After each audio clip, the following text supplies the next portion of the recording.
Hi, this is Bob from the BeanCast. Peter from Shankman.com. And it's time for the 2-minute rundown for Wednesday, February 22nd, 2012. The timer is running.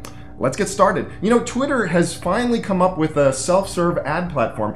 I think this is great news for small business, and that's who they're targeting. Yeah. I mean, they want small business to have the same type of tools and opportunities to use Twitter for marketing. If small businesses are smart enough to know how to target the specific audience they want, and not just say, we want to advertise to Twitter. Well, you know, that's always do a great the problem. job. That's always the That's problem the biggest with all problem these with Google Ads. That was the biggest problem with Right. AOL ads back in the 90s. That we're going to target AOL. No, you're not. There Right. are 400 million people. You're going to target a very, very small subject of them. And they have to be realistic in their expectations for their results as well. Well, absolutely. And I think one of the big factors on the success of this will be how easy Twitter makes it. Because so many of these companies want to plow in all this data and analytics and targeting. They'll make it really easy. The big factor will be, are the ads successful? Yeah. That's the big, you know, it can be really easy to do a lot of it. It's really easy to buy a HARO ad, but sometimes you might not be right for a HARO ad, so then you don't want to buy one. It really has to be easy to get a success and a victory from buying those ads. Are your revenues increasing? Well, you know, last year, Westminster Kennel Club, they kicked Pedigree out as a sponsor, and nobody knew why until recently. We just discovered it's because the ads were too sad. Now, is this an indictment against the agency, or is this an indictment against the Westminster Kennel Club for just not appreciating that,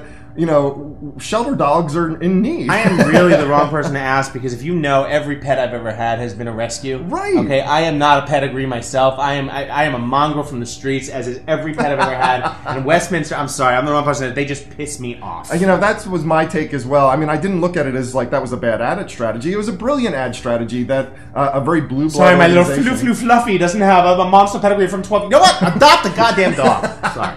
And of course, business mailers are pissed at Obama. He has sided with the post office's plan to, you know, to get rid of Saturday mailing. I think this is a reasonable request on the part of the post office. Well, we've said this before. There are only 4 people left in the country that still read catalogs. One of those is my wife. So it's not necessarily a bad thing to get rid of Saturday mailing. It's going to save a ton of money. And how many people really are, you know, oh, it's Saturday, let's read the catalogs. Come on, you can read them on Monday. Well, with that, we're out of time. I'm Bob Knorpp. I'm Peter Shankman. And tune in tomorrow for another 2-minute rundown.